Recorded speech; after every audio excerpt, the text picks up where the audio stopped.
Have you considered using the term ethnic supremacy? It's more inclusive. For example, it includes Zionists and doesn't alienate the people whose mind you're trying to change. I have mixed perceptions on that one, and in true redneck fashion, I'll start with a story. Several years ago, my alma mater had a little controversy. I was not present, but what I heard was they brought in a white woman to talk about Cuban privilege. She was a scholar in that area, but it was not well received by the Cubans. Now, the talk itself, from what I gather, was on privileges that Cuban people who have migrated to America have compared to other migrants or did in the recent past with the wet foot, dry foot laws. But do you think that went over well?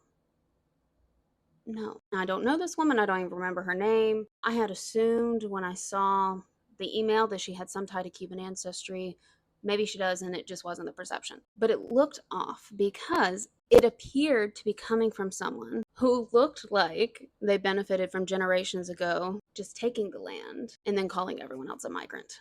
And it came across as denying the white privileges and pointing the finger at Cuban privilege. And so if I were to do something like this, I think it would come across the same way. I get what you're saying, and I'm not necessarily against it. I know we have to meet people where they're at, and it is a constant struggle and difficult conversations to balance. Am I meeting them where they're at so we can actually make progress, or am I washing this down so much that it no longer matters and we're not speaking the truth? As someone who's very direct, as we talked about on here, my most hated unwritten rule of work is the unwritten rule of indirect communication. As a neurodivergent woman from a working class culture, it drives me nuts. This is something that I really struggle with. I am more likely to be indirect with someone about something that doesn't have anything to do with me, that is about an identity that I do not have. When it is somewhere that I have power and I have privilege, I think it's important to name it, because otherwise I make it okay, or I feel like I make it okay to make an excuse. I think it's important to normalize among white people that we can have conversations about white supremacy, and we need to keep learning about it, and that you don't catch on fire as soon as you do it. If I get backlash when I talk about it, and I do,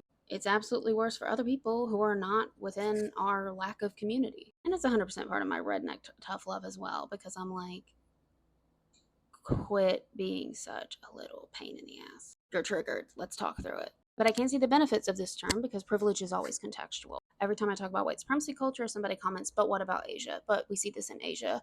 Da, da, da, da. And I'm like, great.